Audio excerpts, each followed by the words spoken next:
بسم اللہ الرحمن الرحیم۔ ماہ شعبان میں بندوں کے اعمال کا بارگاہ الہی میں پیش کیا جانا۔ ماہ شعبان کی اہمیت و فضیلت کا اس امر سے بھی اندازہ لگایا جا سکتا ہے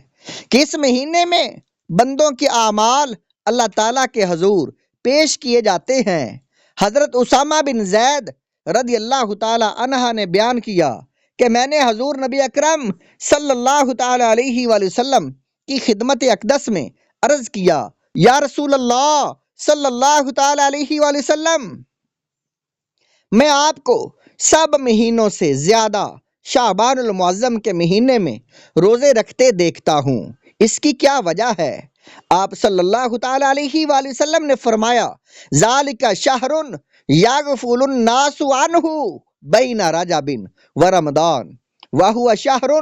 ترفع فیہ الاعمال الی رب العالمین فانا احب ان یرفع عملی وانا صائم۔ یہ وہ مقدس مہینہ ہے جس سے لوگ غافل اور سست رہتے ہیں۔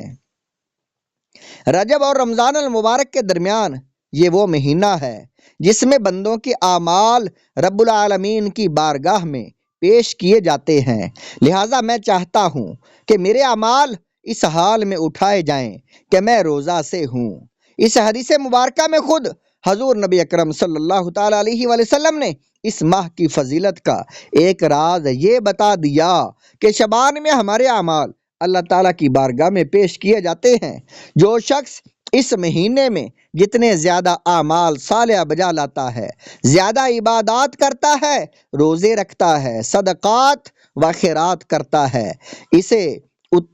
اتنی ہی اللہ تعالیٰ کی رحمت و مغفرت نصیب ہوتی ہے اور اسی قدر بارگاہ الہی سے قرب اور مقبولیت نصیب ہوتی ہے۔ یہ حدیث پاک جو آپ نے سنی،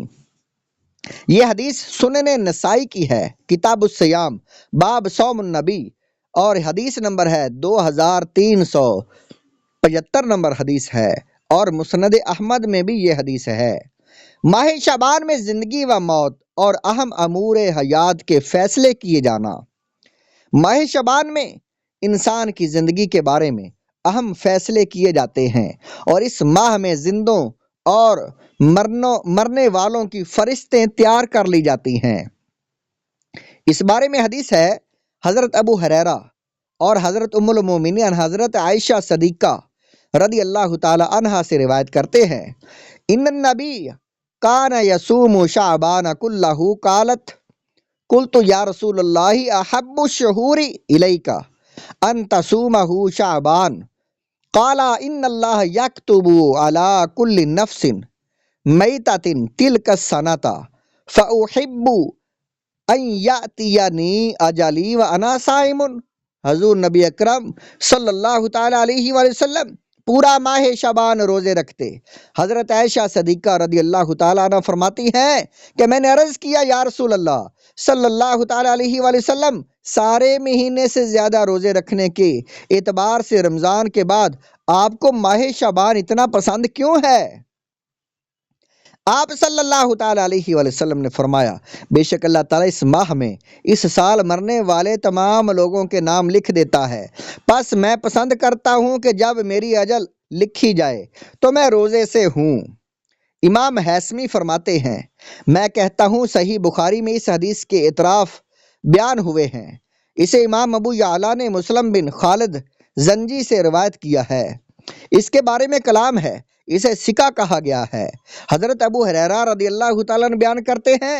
بیان فرماتے ہیں کہ رسول اللہ صلی اللہ تعالیٰ علیہ وآلہ وسلم نے فرمایا،